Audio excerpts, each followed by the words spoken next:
As a child, I grew up in an environment with men. I had a couple of aunts, and most of them had husbands.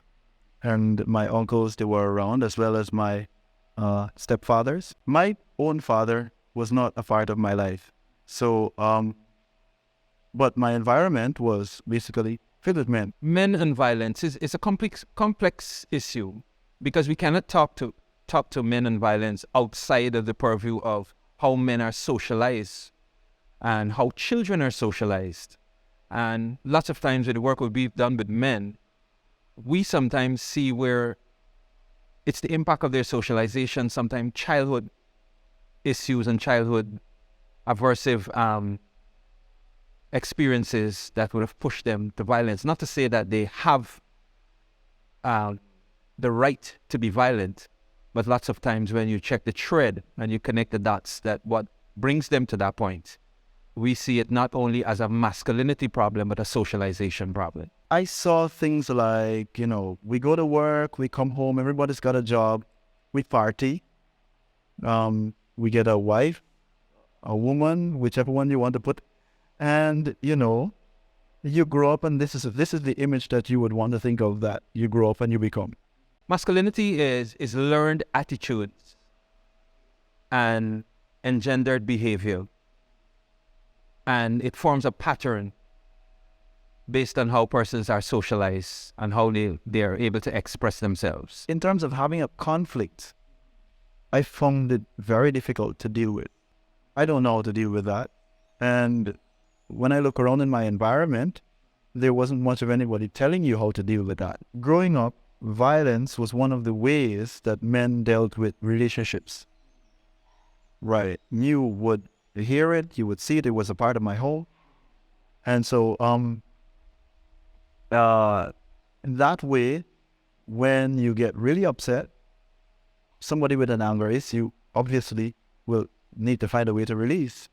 And yes, in my relationship, it did get to that point. And so when you see the violence really is a symptom of some dysfunctional idea of what a gender role or a masculine role is. And that in itself is learned behavior. From my end, I need to figure a way how I could deal with this. So going in to look for counseling and at the church, at the human service, going for different kinds of therapy at the psychologist as well. And it was just by a fluke that I came across Help and Shelter. Because I thought, these people are dealing with women, and I don't know if they got no problem for men, so I might as well try to find out. The perpetrator program is something I'm always excited to talk about, being because of my involvement. From the beginning, to really give you an idea of how it came into being, it's simply because the services that we offer are free counseling to women who are victims and survivors of violence. What our counselors over time recognize is that they're offering these services to women, and there was nothing that they were doing with the perpetrators. And what would have happened is that the court started to send both the victim and the perpetrator for counseling. And we kind of started to fill the gap by dealing with the men exclusively. Because what had happened is that lots of times when there's violence in a relationship, even if there's a split up between the two persons, the perpetrator and the victim or the survivor, sometimes they get back together. And if work is only done with the survivor, then it leaves a gap there. So we started to fill that gap. So the women and the men will be referred by the court if the magistrate sees that there is a kind of a reconciliation agenda there. They would send them to us. So our counselors would take them through the series of counseling sessions. And then the men started coming. We started ad hoc working with these men. The program evolved so from that point where we even have a structured way how we engage them. But we started out just talking with them, giving them an opportunity to speak, to be heard, and speaking with them as opposed to speaking to them. Coming to Help and Shelter, the atmosphere was different. I think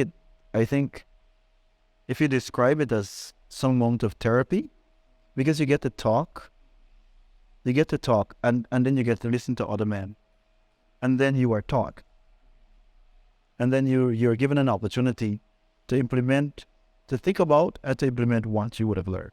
And I think that was what was very, very impactful for me, because going back home, sometimes I would sit and discuss with my wife, I learned this today.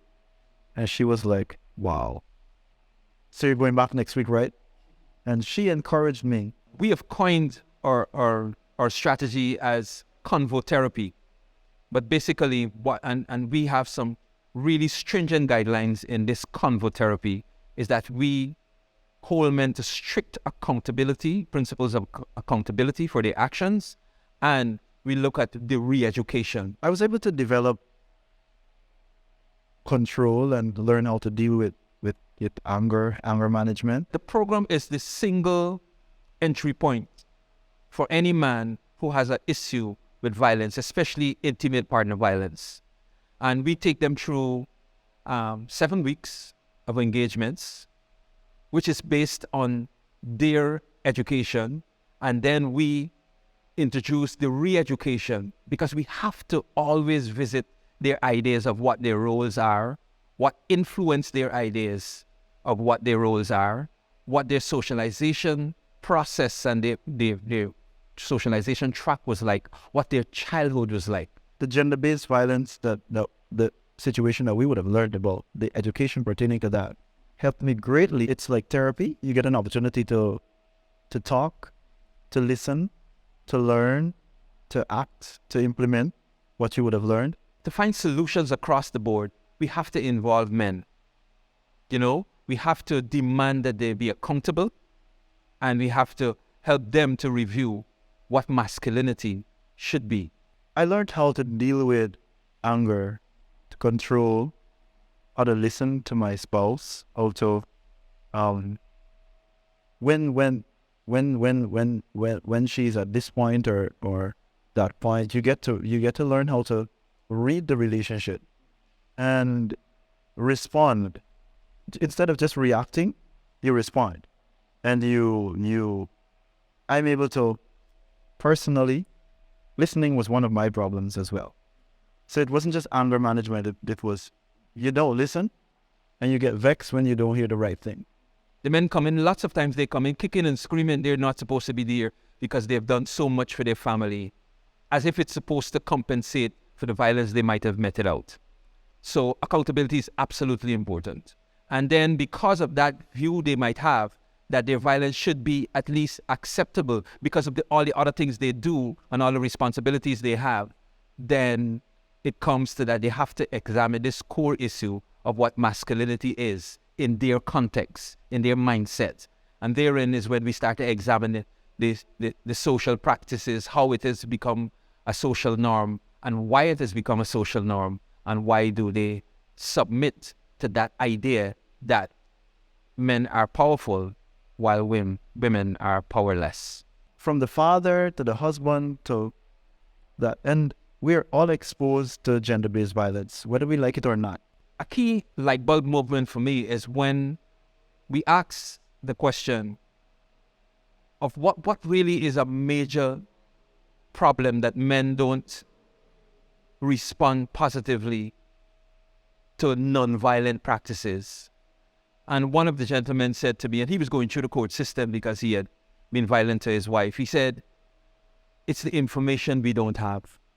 So key is to examine the information that you do have. And that's where we work from. That's the bottom line we work from. And I think that's the starting point with them, opening them to that conversation, exposing them to what we always coin and what came to evolve as convo therapy. I want to see more prevention work being mainstreamed. I want to see if somebody's selling a drink, there's a message of prevention on the drink bottle. If you're selling me any product, we want to mainstream these messages. That's what we have to do. We have to do poignant, positive, sustained prevention work.